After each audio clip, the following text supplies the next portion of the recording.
Hello students, welcome to Rahul Tyagi commerce classes. Start करने जा रहे हैं सेशन 23-24 इकोनॉमिक्स के लिए, डेमो क्लास 1 इकोनॉमिक्स के लिए क्लास 12th।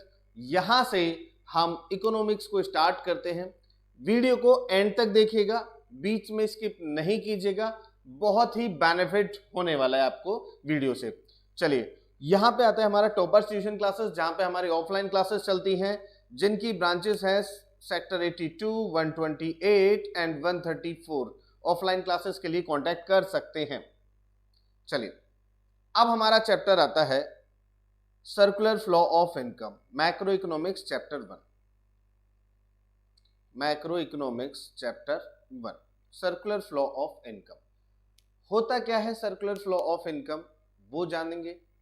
इस चैप्टर के अंदर क्या क्या टॉपिक्स आते हैं वो जानेंगे, एंड देन उनको डेप्थ में समझेंगे। सबसे पहले मैं आपको बता दूं, सर्कुलर फ्लो ऑफ इनकम के अंदर जो हम टॉपिक पढ़ने जा रहे हैं वो ये सभी टॉपिक्स हैं जो हम कवर करेंगे क्लास 12th के अंदर। बहुत ही छोटा सा चैप्टर है और जिसको हम 2 लेक्चर में कंप्लीट करेंगे। मैक्रो इकोनॉमिक्स होता क्या है, मैक्रो इकोनॉमिक्स उसके बारे में जरा देखते हैं। देखिए जैसे कि क्लास 11th में आप पढ़कर आए हो माइक्रो इकोनॉमिक्स के बारे में। माइक्रो इकोनॉमिक्स होती क्या है, क्लास 12th में आपका आ जाता है मैक्रो इकोनॉमिक्स। तो माइक्रो इकोनॉमिक्स के बारे में अगर मैं आपको बताऊं, माइक्रो इकोनॉमिक्स क्या होता है, जैसे MICRO, आई से यहां पे आपको पता चलता है इंडिविजुअल। माइक्रो इकोनॉमिक्स क्या था, किसी इंडिविजुअल के बारे में आपको बताता था। यानी कि अगर प्राइस इंक्रीज होता था तो डिमांड डिक्रीज होती थी। वो जो डिमांड बताता था कि डिमांड डिक्रीज होगी, वो किसी इंडिविजुअल पर्सन की बताता था। यहां पे जो हम पढ़ने जा रहे हैं वो है मैक्रो इकोनॉमिक्स। ए मतलब एग्रीगेटिव, ए मींस एग्रीगेटिव, यानी कि मैक्रो इकोनॉमिक्स आपको बताता है एग्रीगेटिव लेवल पर। जैसे कि अगर मैं एग्जांपल दूं एग्रीगेट लेवल पे, मतलब कैसे बताता है उसका अगर मैं एग्जांपल दूं तो देखिएगा। सबसे पहले अगर मैं एक पर्सन की इनकम की बात करूं, एक पर्सन की इनकम, तो वो होता है माइक्रो इकोनॉमिक्स। पूरी कंट्री की इनकम की बात करूं देन मैक्रो इकोनॉमिक्स। एक कंट्री की नेशनल इनकम की बात करूं, सिर्फ एक कंट्री की, माइक्रो इकोनॉमिक्स। कंप्लीट वर्ल्ड की नेशनल इनकम के बारे में बताऊं, मैक्रो इकोनॉमिक्स।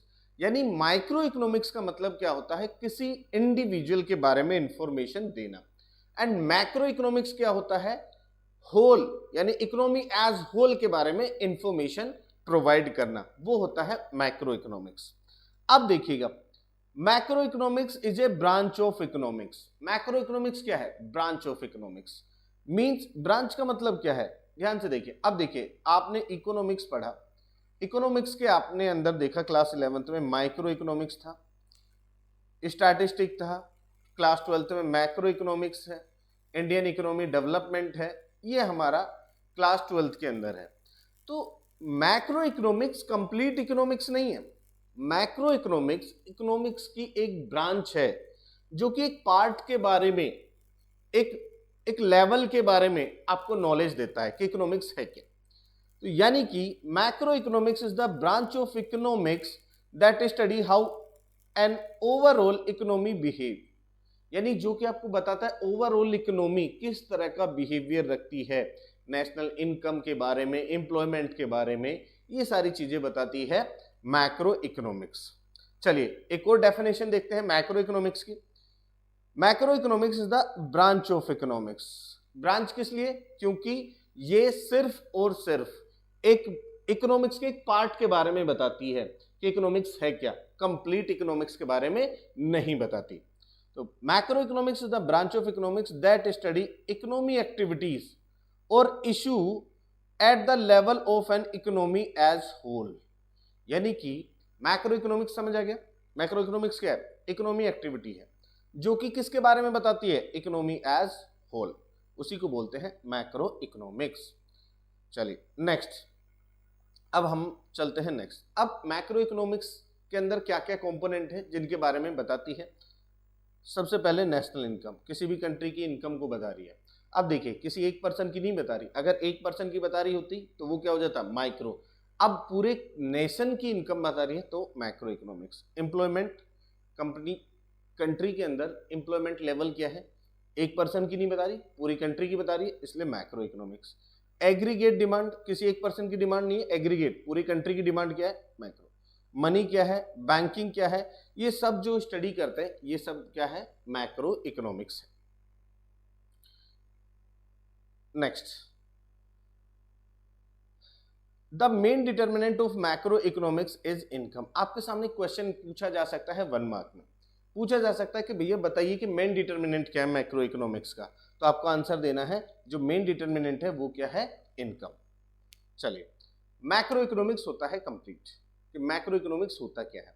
अब हमारे पास आता है स्टॉक एंड फ्लो। स्टॉक क्या होता है एंड फ्लो क्या होता है, चलिए देखते हैं स्टॉक की डेफिनेशन। देखिए मैं आपको बता देता हूं, stock is a economy variable which is measure at a point of time, जिसे आप किसी भी एक पर्टिकुलर पॉइंट ऑफ टाइम पे मेजर करते हो। अगर मैं एग्जांपल दूं, मैं आपसे कहूं कि 31 मार्च को कितने की सेल हुई, आपने कहा 5 लाख की, तो ये 31 यानी कि किसी एक दिन की बात हो रही है, तो ये क्या है, स्टॉक है। मैंने कहा कि आज आपका बैंक बैलेंस कितना है, आज की डेट, एक पर्टिकुलर डे की बात हो रही है, तो बैंक बैलेंस को एक पर्टिकुलर डे की बात हो रही है, तो ये क्या है, स्टॉक है। जब भी किसी एक पर्टिकुलर डे की बात हो तो वो क्या है, स्टॉक है। Next, it has not any time dimension, इसके अंदर कोई भी टाइम डायमेंशन नहीं होता। It is measure on a particular date, जिसको मेजर किया जाता है एक पर्टिकुलर डेट पे। टाइम डायमेंशन नहीं मतलब भैया एक ही दिन तो मेजर कर रहा है, आपसे पूछा 31 मार्च को कितने की सेल हुई, कोई टाइम डायमेंशन है, टाइम डायमेंशन मतलब एक से ज्यादा दिन, तो कोई भी टाइम डायमेंशन नहीं होता। नेक्स्ट एग्जाम्पल अगर मैं बताऊं, wealth, loan, capital, supply of money are the example of stock. Wealth का मतलब क्या होता है, वेल्थ का मतलब है कि आपकी इन्वेस्टमेंट, आपकी कैपिटल। क्लास 11th में आप अकाउंट से पढ़कर आए होंगे कैपिटल। आप जब बैलेंस शीट बनाते थे तो वहां पे लिखते थे बैलेंस शीट एज ऑन 31 मार्च और वहां लिखते थे कैपिटल, यानी कि एक पर्टिकुलर डे की बात हो रही कि आज के दिन आपके पास इतनी कैपिटल है, तो एक दिन की बात हो रही है इसलिए कैपिटल। लोन, आप पे आज कितना लोन है, आज की बात हो रही है, कैपिटल। वेल्थ, ये सब क्या है, किसी एक पर्टिकुलर डे की बात होती है। सप्लाई ऑफ मनी, आज मनी की कितनी सप्लाई हुई, मनी सप्लाई मतलब कि कितने पब्लिक के पास कितना पैसा है आज के टाइम में, तो आज की बात हो रही है, तो इसलिए उसे क्या बोलते हैं, स्टॉक बोलते हैं। चलिए नेक्स्ट, फ्लो क्या होता है। जैसे कि हमने देखा स्टॉक के बाद flow, which can be measure over a period of time, जिसे एक दिन से ज्यादा में मेजर किया जाता है। जैसे कि प्रॉफिट, मैं आपसे पूछूं लास्ट ईयर कितना प्रॉफिट हुआ था, लास्ट ईयर पूरे एक साल की बात हो रही है, यहाँ पे एक दिन की बात नहीं हो रही। फ्लो का मतलब होता है जिसे एक दिन से ज्यादा में मेजर किया जाए। लास्ट ईयर आपकी सेल क्या थी, पूरे एक साल की बात हो रही है, या लास्ट वीक आपकी सेल क्या थी, एक दिन से ज्यादा की बात हो रही है, तो उसे क्या बोलेंगे, फ्लो बोलेंगे। It has a time dimension, इसके अंदर क्या होता है, टाइम डायमेंशन। जैसे आर, ईयर, मंथ। 200 आर में आपने कितने की सेल की, एक से ज्यादा। पर ईयर, एक साल में कितने की सेल की, एक दिन से ज्यादा। मंथ, एक मंथ में कितनी सेल की, एक से ज्यादा। नेक्स्ट एग्जांपल देखिए, जैसे कि इनकम, क्या आपसे बोला जा सकता है पिछले महीने कितना कमाया, एक महीना। Profit, expenditure, export are the example of flow. Stock and flow होने के बाद मैं आपको बता दूं ये एक इंपॉर्टेंट कॉन्सेप्ट है जिसके ऊपर क्वेश्चन पूछा जा सकता है एग्जाम के अंदर। क्या क्वेश्चन पूछा जा सकता है, define stock variable and flow variable. ये 2 मार्क्स में आपका आ सकता है, इंपॉर्टेंट क्वेश्चन है, अच्छे से देख लीजिएगा। नेक्स्ट, स्टॉक एंड फ्लो के डिफरेंस को जरा देख लेते हैं कि डिफरेंस क्या है दोनों के बीच में। सबसे पहले तो हमने देख लिया मीनिंग दोनों की। स्टॉक क्या होता है, which can be measure at a point of time. Flow क्या होता है, which can be measure over a period of time. Stock क्या होता है, हैज नो टाइम डायमेंशन, इसके अंदर कोई भी टाइम डायमेंशन नहीं होता। हैज टाइम डायमेंशन, इसके अंदर टाइम डायमेंशन होता है। It is a static concept, ये क्या होता है, स्टैटिक कॉन्सेप्ट होता है। और ये क्या होता है, डायनेमिक कॉन्सेप्ट होता है।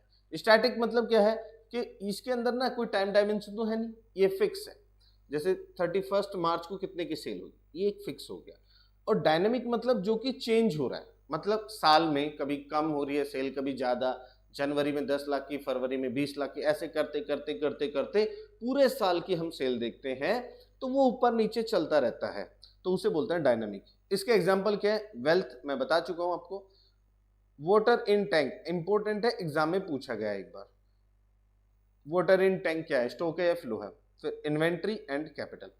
इनकम वाटर इन स्ट्रीम, यानी कि देखिए अगर टैंक में है तो वो क्या है, स्टॉक है, और स्ट्रीम यानी flow. Change in inventory and change in capital R the example of flow.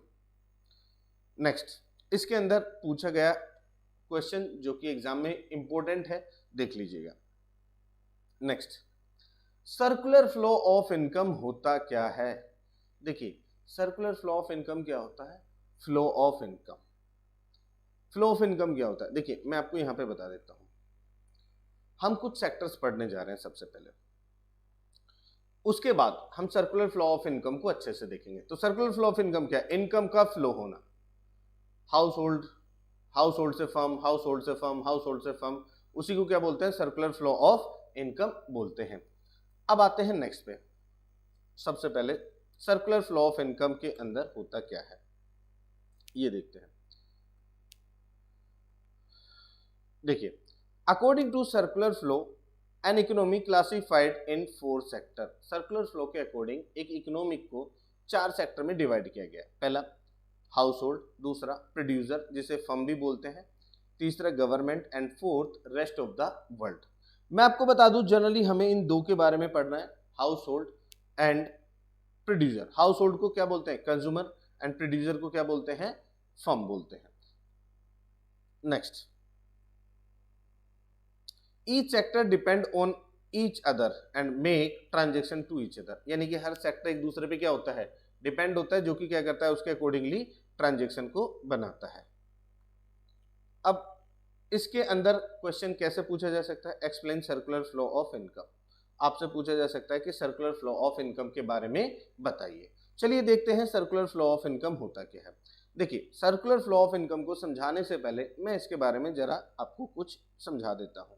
Circular flow of income के बारे में, ये क्या है, ये है हाउस होल्ड, ये हाउस होल्ड है। हाउस होल्ड मतलब कंज्यूमर, ये क्या है, फर्म। फर्म मतलब प्रोड्यूसर। देखिए हाउस होल्ड क्या देता है, इसको अपनी फैक्टर सर्विस देता है, फैक्टर सर्विस, जिसके बदले ये क्या देता है इसको, goods and services, goods and services. सवाल आता है कि ये फैक्टर सर्विसेज होती क्या है। देखिए फैक्टर सर्विसेज होती हैं जिनको यूज करके हम पैसे अर्न करते हैं। इसके अंदर जो फैक्टर सर्विसेज होती हैं वो आपकी होती हैं 4 फैक्टर सर्विसेज।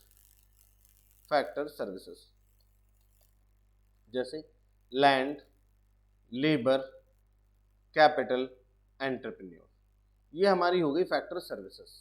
जैसे कि लैंड के बदले हमें क्या मिलता है, रेंट, लैंड के बदले में रेंट मिलता है, लेबर के बदले वेजेस, कैपिटल के बदले क्या मिलता है, इंटरेस्ट, और एंटरप्रेन्योर को क्या मिलता है, प्रॉफिट। तो कोई भी ऐसी सर्विसेज जिसके बदले हमें पैसा मिलता है उसे क्या बोलते हैं, फैक्टर सर्विस। हाउस होल्ड ने इसको अपनी फैक्टर सर्विस दी। अब फर्म को इसे क्या देना था, पैसे, लेकिन पैसे की जगह क्या दे दिया, गुड्स, सामान दे दिया कुछ भी।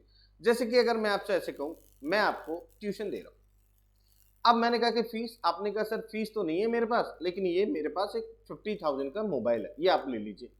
तो मैंने आपको अपनी लेबर दी, मैंने आपको फैक्टर सर्विस दी, बदले में आपने मुझे उसके क्या दिया, गुड्स एंड सर्विसेज दी। दूसरा, फर्म इसको क्या कर सकती है, फैक्टर पेमेंट, फैक्टर पेमेंट, जिसके बाद जब हाउस होल्ड के बाद पैसा आएगा तो ये क्या करेगा उस पैसे को, कंजम्पशन एक्सपेंडिचर, एक्सपेंडिचर यानी कि खर्च भी कहां पे करेगा, फर्म पे। अब आप कहोगे सर ऐसा कैसा, मैं कह रहा हूं आप एक कंपनी में जॉब करते हैं, जब आप जॉब करते हैं तो वहां से आपको क्या मिलता है, कुछ पैसा मिलता है। अब कंपनी, फर्म से पैसा मिला आपको, प्रोड्यूसर से, अब आप उसे खर्च कहां पे करते हैं, बाकी सामान खरीदने में। फर्म से पैसा है, दूसरी फर्म पे गया, फर्म से पैसा है, फर्म पे गया, फर्म से पैसा है, फर्म पे गया। अब देखिए ये इसी तरह से चलता रहता है। तो इसीलिए आपके पास पैसा आता है, फर्म के पास जाता है, फर्म आपको पे करती है आपके काम के बदले, फिर आप फर्म पे लगा देते हो, तो इसीलिए इस इनकम को बोलते हैं सर्कुलर फ्लो ऑफ इनकम। इसीलिए इसे बोला जाता है सर्कुलर फ्लो ऑफ इनकम। तो यहां तक क्लियर हुआ सर्कुलर फ्लो ऑफ इनकम क्या होता है, ये सभी को हुआ क्लियर। चलिए अब इसके बारे में जरा आगे थोड़ा सा देखते हैं।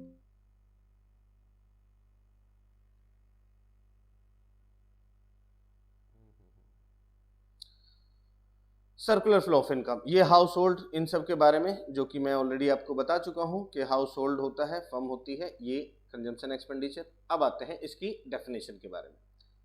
The cycle of generation of income in the production process. सबसे पहले क्या करते हैं, cycle of generation of income, सबसे पहले वो क्या करता है, देखिए जनरेट करता है क्या, इनकम प्रोडक्शन प्रोसेस से।